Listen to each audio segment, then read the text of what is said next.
Ouvrez le banc.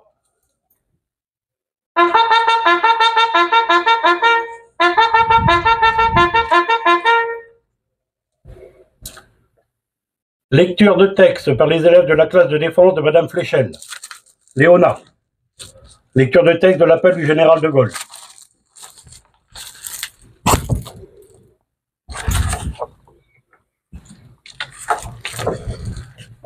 Appel du général de Gaulle à la BBC, 18 juin 1940. Les chefs qui, depuis de nombreuses années, sont à la tête des armées françaises, ont formé un gouvernement. Ce gouvernement, alléguant la défaite de nos armées, s'est mis en rapport avec l'ennemi pour cesser le combat. Certes, nous sommes submergés par la force mécanique, terrestre et aérienne de l'ennemi. Infiniment plus que par leur nombre, ce sont les chars, les avions, la tactique des Allemands qui ont surpris nos chefs au point de les amener là où ils sont aujourd'hui. Mais le dernier mot est-il dit? La défaite est-elle définitive? Non. Croyez-moi, moi qui vous parle en connaissance de cause et qui vous dit que rien n'est perdu pour la France. Les mêmes moyens qui nous ont vaincus peuvent faire venir un jour la victoire, car la France n'est pas seule. Elle a un vaste empire derrière elle. Elle peut faire bloc avec l'empire britannique qui tire la mer et continue la lutte. Elle peut, comme l'Angleterre, utiliser sans limite l'immense industrie des États-Unis. Cette guerre n'est pas limitée au territoire malheureux de notre pays. Cette guerre n'est pas tranchée par la bataille de France. Cette guerre est une guerre mondiale. Toutes les fautes, tous les retards, toutes les souffrances n'empêchent pas qu'il y a dans l'univers tous les moyens nécessaires pour écraser un jour nos ennemis. Foudroyés aujourd'hui par la force mécanique, nous pourrons vaincre dans l'avenir par une force mécanique supérieure. Le destin du monde est là. Moi, général de Gaulle, actuellement à Londres, j'invite les officiers et les soldats français qui se trouvent en territoire britannique ou qui viendraient à s'y trouver, avec leurs armes ou sans leurs armes. J'invite les ingénieurs et les ouvriers spécialistes des industries d'armement qui se trouvent en territoire britannique ou qui viendraient à s'y trouver, à se mettre en rapport avec moi. Quoi qu'il arrive, la flamme de la résistance française ne doit pas s'éteindre et ne s'éteindra pas. Demain, comme aujourd'hui, je parlerai à la radio de Londres.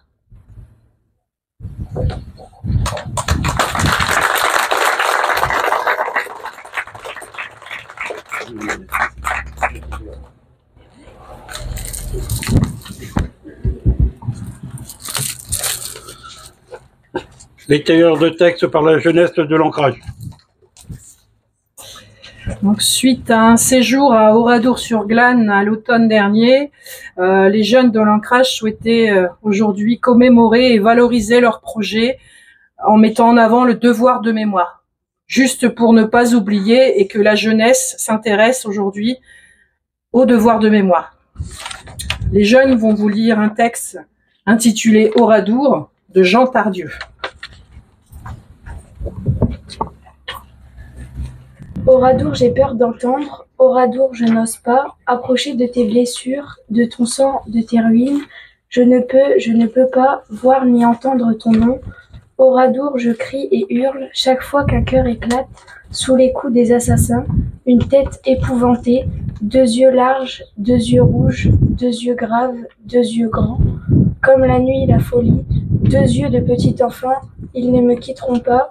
Oradour, je n'ose plus lire ou prononcer ton nom. Oradour, honte des hommes. Oradour, honte éternelle. Nos cœurs ne s'apaiseront que par la pire vengeance. Haine et honte pour toujours. Oradour n'a plus de forme. Oradour, femme ni homme. Oradour n'a plus d'enfants. Oradour n'a plus de feuilles. Oradour n'a plus d'église, plus de fumée, plus de filles, plus de soir ni de matin. Plus de pleurs ni de chansons. Oradour n'est plus qu'un cri. Et c'est bien la pire offense au village qui vivait, et c'est bien la pire honte que de n'être plus qu'un cri. Nom de la haine des hommes, nom de la honte des hommes, le nom de votre vengeance, qu'à travers toutes nos terres, on écoute en frissonnant une bouche sans personne qui hurle pour tout le temps.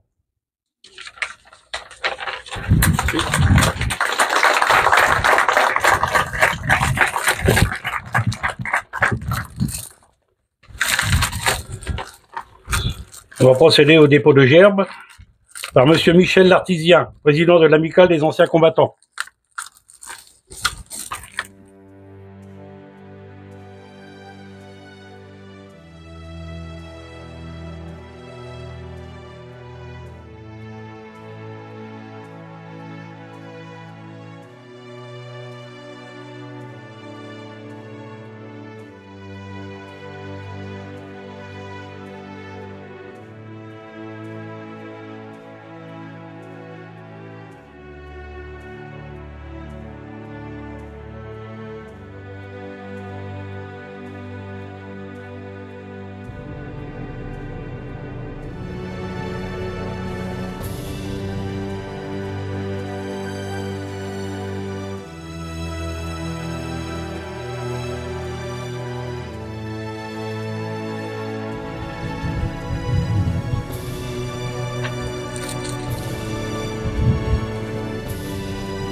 Dépogère par Nathalie Vasseur, représentant la FNDIRP.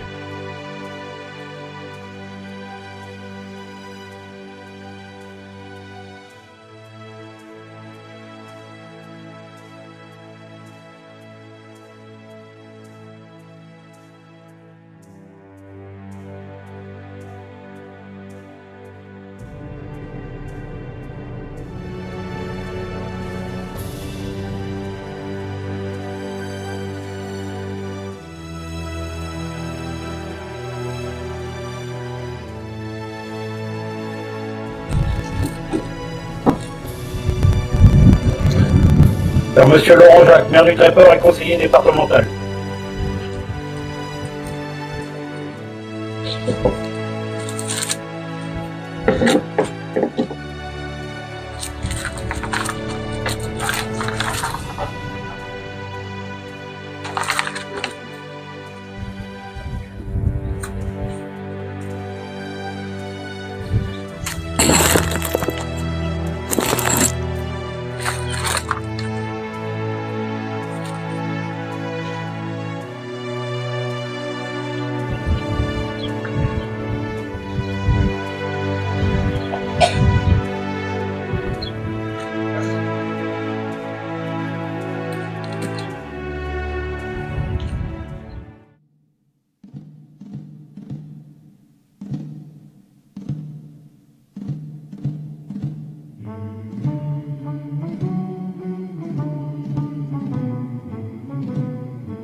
Entends-tu le vol noir des corbeaux sur nos plaines? Ami, entends-tu ces cris sourds du pays qu'on enchaîne? Oh, et partisans, ouvriers et paysans, c'est l'alarme. Ce soir, du sang et des larmes. Montez de la mine, descendez des collines, camarades. Sortez de la paille, les fusils, la mitraille, les grenades. Oh, et les tueurs à la balle et au couteau, tu évites. Oh, et saboteur, attention à ton fardeau, dynamite. C'est nous qui brisons les barreaux des prisons pour nos frères. La haine à nos trousses et la faim qui nous pousse la misère. Il y a des pays où les gens creux des lits font des rêves. Ici, nous vois-tu, nous on marche et nous on tue, nous on crève. Ici, chacun sait ce qu'il veut, ce qu'il fait quand il passe. Ami, si tu tombes, un ami sort de l'ombre à ta place. Demain, du sang noir séchera au grand soleil sur les routes. Chantez, compagnons, dans la nuit, la liberté nous écoute. Ami, entends-tu les cris sourds du pays qu'on enchaîne? Ami, entends-tu le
lieutenant Mével, tout nouveau commandant de la BTA du Tréport.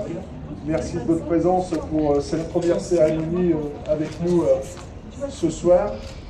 Les représentants des sapeurs-pompiers, de la SNSM, les anciens combattants, l'ensemble des porte-drapeaux, la jeunesse du centre culturel L'Ancrage et l'ensemble des jeunes du collège Rachel Salmona. Madame, Messieurs, merci de votre présence ce soir. Je vais laisser la parole à Madame Flûte, qui représente Monsieur Bentley, qui vous a laissé un petit mot. Et ensuite, je laisserai la parole à Madame Diepois dans la foulée. 18 juin 2025. Il y a 85 ans, une poignée d'hommes refusant la défaite de l'armée française après l'annonce par leur chef de la demande d'un armistice avec l'envahisseur, décident de rejoindre la Grande-Bretagne, seul pays encore en lutte contre l'Allemagne. À leurs arrivées, ils vont apprendre l'existence d'un général français du nom de De Gaulle, qui, comme eux, avait une autre idée de la France et appelait à le rejoindre en Angleterre pour créer l'armée de la France libre. 3 années plus tard, on comptait en août 1943 près de 4500 aviateurs et parachutistes ayant répondu à son appel et qui avaient déjà, pour chasser l'ennemi, combattu sur les territoires occupés de la France et autres pays de l'Europe, mais aussi en Afrique, au Moyen-Orient, au-dessus des mers du Nord, de l'Atlantique, de la Méditerranée, d'Irlande, de la Manche et bientôt en Russie. Ils étaient tous animés par une immense soif de liberté et une foi inébranlable envers leur chef. À la fin de la guerre, 783 aviateurs et parachutistes de la France libre seront morts pour la France, pour notre liberté. Parmi eux, 123 Français libres auront disparu sans que l'on puisse retrouver leur corps. Leurs noms sont inscrits sur la stèle du mémorial qui se trouve en haut sur les hauteurs des falaises. Ne les oublions pas.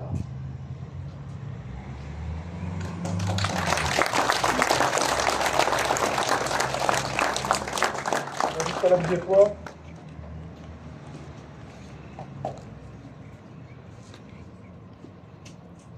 C'est un discours que je vais lire pour Monsieur Bentley, Frédéric Bentley, délégué de la Fondation de la France libre pour la mémoire des forces aériennes françaises libres.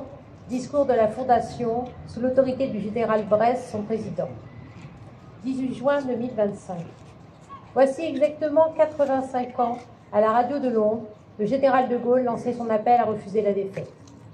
Au fil des années, dans une Europe se persuadant, après la disparition de l'Union soviétique, qu'elle connaîtrait une paix perpétuelle à l'ombre du grand allié américain, la pertinence de cet appel a semblé s'émousser. Pourtant, son auteur y avait par avance déjà répondu à la fin de ses mémoires de guerre. Observant les cycles de vie de la campagne environnante, à colomber les deux églises, le général écrit, je le cite, « Je me sens traversé par un réconfort secret. Puisque tout recommence toujours, ce que j'ai fait sera, tôt ou tard, source d'ardeur nouvelle après que j'aurai disparu. » Fin de citation. Ce texte est prémonitoire. Non seulement la formule clôturant l'appel du 18 juin 1940, « La flamme de la résistance française ne doit pas s'éteindre et ne s'éteindra pas », n'est pas près de s'émousser, mais elle a retrouvé sa pertinence.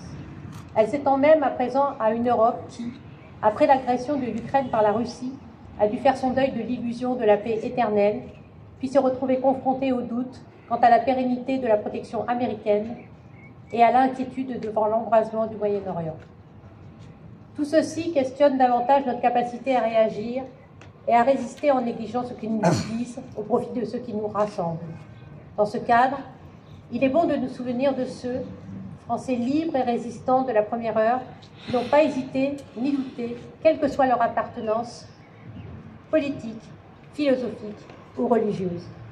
Il est bon de rappeler les valeurs pour lesquelles ils ont accepté de se sacrifier, et tout particulièrement la première, la liberté. Il est bon de porter, comme ils l'ont fait, un message de courage, un message de dépassement des particularismes, un message d'union, un message d'espoir en l'homme et en l'avenir.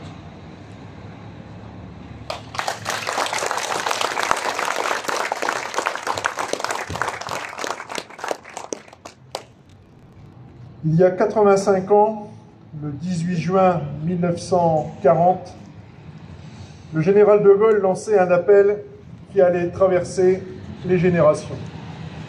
Un cri de révolte contre la défaite, contre la honte et la soumission. À la question « l'espérance doit-elle disparaître ?», cet homme de combat répondait un non franc et massif. Alors que Pétain et ses acolytes avaient choisi la collaboration, l'appel du 18 juin fut le fer de lance de la résistance dans notre pays. Un appel qui signifiait que la France ne déposerait pas les armes face à la haine et à la xénophobie véhiculée par le régime hitlérien. Ce moment que nous partageons en ce jour, comme toutes les autres commémorations que nous prenons soin d'organiser chaque année, nous permet de nous souvenir des sacrifices, nous souvenir des vies brisées, des combats menés, nous souvenir également du courage qu'il a fallu pour continuer à vivre dans une commune occupée, de la bravoure que certains ont eue de se lever face à l'oppresseur, face au racisme et à l'occupation. Aujourd'hui, en ce jour si particulier, nous sommes réunis pour nous souvenir des cicatrices dont notre ville a été marquée à jamais. Ce sont 7 bombardements qui ont touché Tréport et ses habitants. Des bombardements destructeurs et des bombardements meurtriers. Les sacrifices de cette guerre et des autres auparavant, les blessures marquées dans l'histoire du Tréport ont conduit l'État à décerner la croix de guerre à notre commune par un décret du 11 novembre 1948. Symbole de combat, de dégâts et de dévouement, cette décoration a été remise à notre cité par Max Lejeune, secrétaire d'État aux Forces armées. Une réplique de celle-ci est installée depuis de nombreuses années sur le fronton de l'ancienne mairie qui accueille aujourd'hui le musée des enfants du Vieux-Tréport.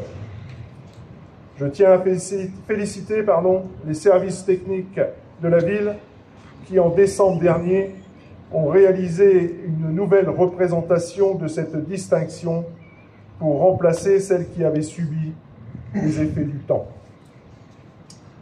Contrairement aux autres années, vous l'aurez remarqué, nous réalisons cette commémoration au sein de l'Hôtel de Ville. Ce choix a été fait pour inaugurer ces photos qui illustrent et renvoient à la décoration militaire que la ville a reçue il y a plus de 75 ans. Nous les découvrirons dans un instant. Ce souvenir que la Croix de guerre nous rappelle ne se limite pas aux sombres années de conflit. C'est un souvenir vivant qui doit continuer à pousser dans nos esprits et ne jamais faner. Nous devons chaque jour raviver la flamme du devoir de mémoire, d'autant plus quand celle-ci permet d'éclairer et comprendre notre présent. Nous comptons ici au Tréport et dans les communes voisines plusieurs noms de résistants qui ont participé à l'histoire. J'ai une pensée particulière pour l'ensemble des femmes et des hommes du territoire qui ont pris part au combat, au sabotage ou encore au vol de munitions. Nombre d'entre eux faisaient partie des francs-tireurs et partisans. Ce mouvement de résistance intérieure sous l'égide du Parti communiste français. Je suis fier de mon appartenance à cette famille politique qui a lutté sans crainte de l'ennemi qui se dressait devant elle. Je pense aux résistants tréportés et à leur combat pour la liberté. Jean Bardin, Pierre Casado, René Chapelle, Alfred Clerc, Marcel d'Aragon, Paul Delacroix, Julien Helder, Lucien Lavacry, Lucien Leroy, Émile Kléber-Lesage, Georges Morel ou encore Gilbert Testolin. Parmi ces héros, oui des héros, plusieurs hommes ont fini par succomber à la haine aveugle et viscérale du régime nazi. Pour conclure mon propos et pour illustrer la citation que la ville a reçue alors de la Croix de guerre, je vais vous la lire. C'est durement touché par 7 bombardements qui ont causé de nombreux morts parmi les habitants et endommagé totalement ou en partie 30% de ces immeubles, a néanmoins fait front aux manœuvres. Manœuvres de l'occupant et a constitué des groupes de résistants dont l'activité ne s'est jamais ralentie. Voilà pour la citation qui nous a été décernée. Avant de vous inviter à rentrer à l'intérieur de la mairie pour découvrir cette croix de guerre et les photos qui illustrent ces 7 bombardements, mais également des photos de résistants, je tiens à remercier Madame Clarisse Chevalier, la directrice du service départemental de l'Office national des combattants et victimes de guerre, qui nous a permis de retrouver et d'obtenir très rapidement la citation et le diplôme qui va avec. Je remercie également Madame Fléchel, professeure du collège Rachel Salmona, qui nous a permis d'afficher les photos des résistants très portés et de la famille Salmona. Merci également à Louise et Michel Bulcourt, qui ont tiré les photos et monté les cadres accrochés dorénavant au regard de tous.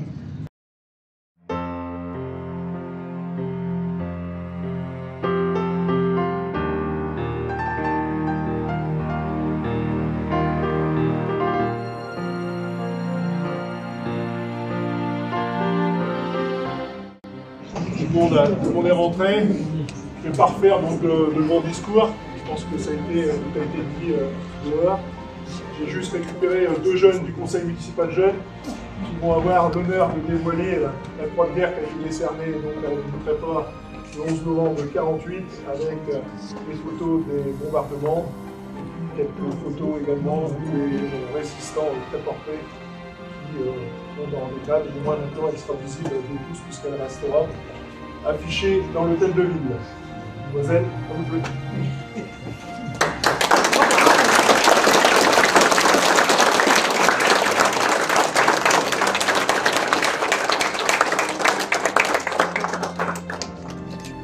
On n'a pas parlé tout à l'heure, il y a aussi une médaille qui nous a été décernée lors du 75e anniversaire.